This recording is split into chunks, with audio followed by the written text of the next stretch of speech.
Hi, I'm Christine Jennings and I'm the director here at Kiddie Academy of Pasadena. I'm here today to talk a little bit about how we incorporate nature into our curriculum on a regular basis. We here feel that it is super important to include nature because not only is our outdoor environment a very important environment to include in the curriculum, but the children get to understand and learn about what it is around them and how to nurture the environment around them as well. One of the things that we did here at Kiddie Academy is that we incorporated an edible garden into our curriculum. So the children don't have to be 4, 5, 6 to learn about the edible garden, how to take care of it. My youngest ones, my toddlers were out there, and from the very first moment that they went out there, they were able to learn through their senses. They were able to touch the mint. They were able to taste the mint. They were able to take care of it by using a watering can and watering it every morning, where it now is a routine. So with this routine, the children get to see how the garden grows. And from that point, they were able to harvest. Harvesting fruits, vegetables that they have grown themselves has them have a sense of motivation to actually keep going and kind of see what they can get from just watering these plants. So after they harvested, they were able to include that in their snacks and their lunches. With that said, now we have a whole bunch of children that are excited to eat what they've harvested. They're excited to eat the squash, they're excited to eat the tomatoes, the strawberries especially. I cannot tell you how many times that we've had children just run up to us with tomatoes in their hands and strawberries, so proud and so happy to say, look, this tomato came from the garden, and they're so eager to just taste it. So I think that is one of the benefits of having nature-based curriculum, is that they get to learn how to grow their own garden, how to take care of a garden, how to take care of nature. Another thing that we do here is the children are also able to take nature walks all around the school. When I say nature walks, we do have areas where the children are able to explore. We have a lot of fruit trees here and vegetable trees where they can walk around and kind of pick what they want to put in the basket. From there are a couple ways that we can go with this curriculum. The children can either use it as a sensory activity where they can just explore with a bucket of leaves and fruits and vegetables and whatever they find.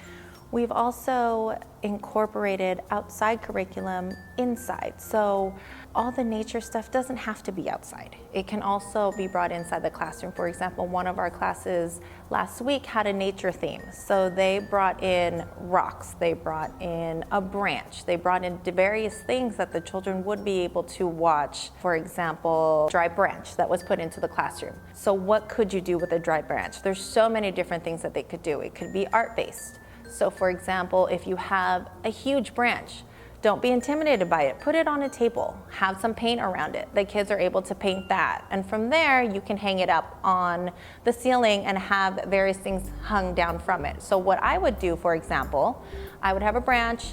There would be different pictures of the children as they are painting hung on that branch. So that's kind of a visual aspect of what they can do with this piece of nature. This is kind of how the emergent curriculum process happens, where the kids see something, they're interested in it, and you kind of base your curriculum on that specific interest and you build from there. And that is how you're able to get the interest of these children, and that is the best benefit that you can give them at the end of the day. So in our 2s and 3s classroom, they had an activity for carpet time where the children had to sort and classify which items belonged in the air, which belonged on land, and which belonged in water. They were able to see visually what water was, with the blue water in a cup and also a picture of blue water. They were able to see what was on land in a cup, and that was leaves, water, and some moss. And then they pretended to see air in a cup, and also they got to see a picture of air.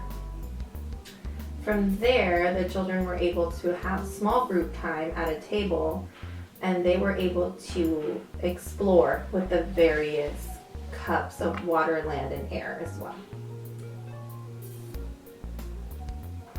In the outside, we have baby ladybugs that have taken over some of our squash plants. So the children had time to go outside with their magnifying glasses and explore. They were able to use their magnifying glasses to look at them. They were able to touch them. Some were brave and put them in their hands. And we even had time to take care of the garden by watering the garden as well. Our toddler classroom got a chance to explore in the edible garden too. They really liked the mint leaves, so they were given the opportunity to touch the mint leaves and to also taste them. In the classrooms, we have jars where they're your typical herb jars that you would buy at the supermarket, where they're the little cinnamon bottles and all that kind of stuff. So once the cinnamon is gone, the teachers do put these leaves in it. Right now they've put a lot of the mint leaves so that they can actually smell it in the classroom in their science area.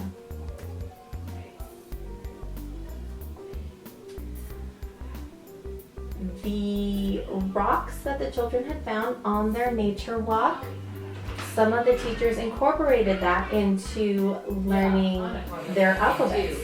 So with that said, the rocks were placed on a table along with some letters, and they were able to use the rocks to spell out certain words or certain letters.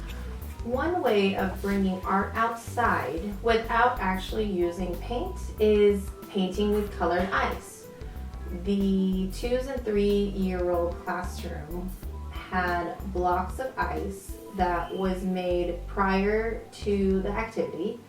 Each block of ice had various liquid watercolor in it, and once it's frozen, the children were able to use those to paint on a long piece of butcher paper.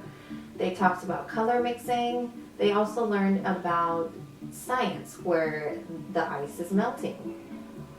They were also able to talk about the colors that they were using as they were using them to make a masterpiece on the butcher paper. One activity that the children did during the nature week was making tree art using leaf pigments. So one of the teachers cut out a tree trunk and placed it on a piece of canvas. The children were then told to go on a nature walk to find some green leaves. From there, they were able to use the green leaves and rub it onto the canvas to make it look like a tree. The green from the leaves was able to transfer onto the canvas, thus making leaves. The children really enjoyed that activity quite a bit. For the life cycle of a leaf, the children were able to watch as a dry branch was placed in their science area. As the days went by, the leaves started slowly falling off of the branches. The children were told to have gentle touches with the branches because we do not want to make the leaves fall unnaturally. But also, after all the leaves fell off, the children used those branches as a fine motor activity, as the teachers had made circles using pipe cleaners, and they were able to lace those pipe cleaners onto the branch. During another nature walk, the children were able to collect various pieces from the yard. There was branches, there was twigs, there was hay, there were leaves, and all of it got put into a bucket, and from there the children had the opportunity to stick it all on a collaborative wall of contact paper. Once that was done, the children were able to take a photo with it, and that photo was displayed in the classroom as a nature walk and nature wall activity.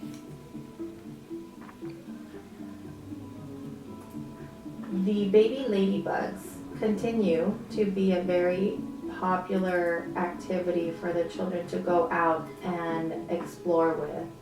Every day they go out and they find baby ladybugs and they talk about how big they've grown or what colors have changed on the bodies of the baby ladybugs. From there, in the afternoon, the children had a lesson on insects, where one of the teachers brought a group of kinders outside. They sat on the grass, each of them had a piece of paper, and they talked about various bugs that they've seen in the garden.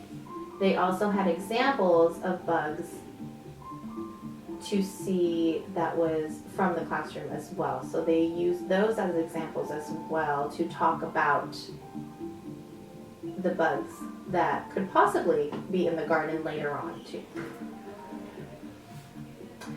Okay. What we have at Kiddie Academy of Pasadena are lots of apples. We have several apple trees, and in the past few weeks these apples have grown and they've started falling off of the trees. So the kids are super excited as they see these apples at the bottom of the tree, and they all want to taste the yummy apples.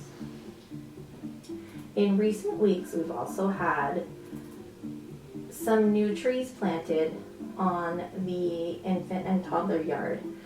One morning, one of our toddlers walked up and noticed the tree that was different in their yard. She walked up to the leaves, she started touching the leaves, she started touching the trunk of the tree, and she said, "Plant," which was the first time that she'd acknowledged this brand new tree on the yard. Another amazing activity that the children had in the kinder classroom and also the school age classroom is our exploding pumpkins. So what this was a collaborative activity where the children had to split up into teams. From there, they had to decide how they wanted to design their pumpkins. Once the pumpkins were designed and drawn out, teachers helped the children carve out those designs. After that, they were able to put a mixture of vinegar, baking soda, dish soap, some liquid food coloring, and they mixed it all in the pumpkin, and then they amazingly watched as the pumpkin started oozing out the various colors of soap and liquid watercolor and food coloring. In the end, we had an amazing activity where the kids had such fun, and they also learned about team building, and it was also a great science experiment as well. So the important things about nature curriculum that you could take back to your classrooms or your home is, one, don't be intimidated. Children love to explore, they're curious, they want to feel and see and use all their senses to learn about their outside environment. Two, know that what they do with nature is going to have a lasting effect on them from when they're young to when they're older.